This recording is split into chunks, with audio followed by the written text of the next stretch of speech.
সামনেই কৃষ্ণনগর লোকসভা আসনের ভোট, তাই এই মুহূর্তে সব রাজনৈতিক দলের প্রার্থীদের হয়ে প্রচারে আসছেন তাদের দলের হেভিওয়েটরা।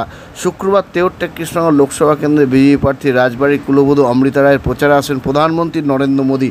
অমৃতা রায় প্রার্থী হওয়ার পর থেকে বারবার উঠে আসছে মহারাজা কৃষ্ণচন্দ্রর নাম। কৃষ্ণচন্দ্র রায় শাক্তের উপাসক ছিলেন। রাজবাড়িতে আজও জলজল করে শ্রী শ্রী কালী জয়তী। কৃষ্ণচন্দ্র শাসন ব্যবস্থাকে মসৃণ করতে শাক্ত ও বৈষ্ণবকে একসাথে টেনেছিলেন। শুধু কৃষ্ণচন্দ্র নয়, এই বংশের অন্যতম পুরুষ ভবানন্দ মজুমদার ও উত্তরসূরিরা কৃষ্ণনগর থেকে দক্ষতার সঙ্গে রাজ্যপাট সামলেছেন। একদা অঙ্গভঙ্গ কলিঙ্গের নিয়ন্ত্রক হয়ে ওঠা সেই রাজতন্ত্রের চারণভূমি কৃষ্ণনগরের প্রাচীনকাল থেকে ভারতবর্ষের রাজনৈতিক কেন্দ্র হয়ে উঠেছে সেই রাজবাড়ির বর্তমান গৃহকর্ত্রী অমৃতা রায়। তিনি কৃষ্ণনগর লোকসভা কেন্দ্রে বিজেপি প্রার্থী।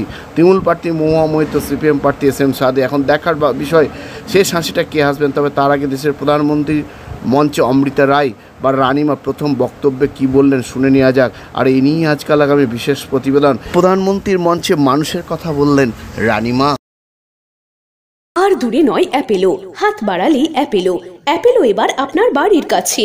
ব্রেন, নার্ভ, কিডনি সহ শরীরের বিভিন্ন জটিল রোগে চেন্নাইয়ের নামী চিকিৎসকরা বসছেন কৃষ্ণনগরের পাত্রবাজারের অ্যাপেলো ইনফরমেশন সেন্টারে।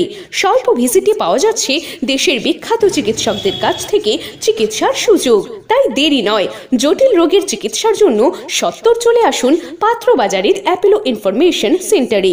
এখানে রয়েছে চিকিৎসার সমস্ত অত্যাধুনিক পরিষেবা। তাই প্রয়োজনে যোগাযোগ করুন 8001129623।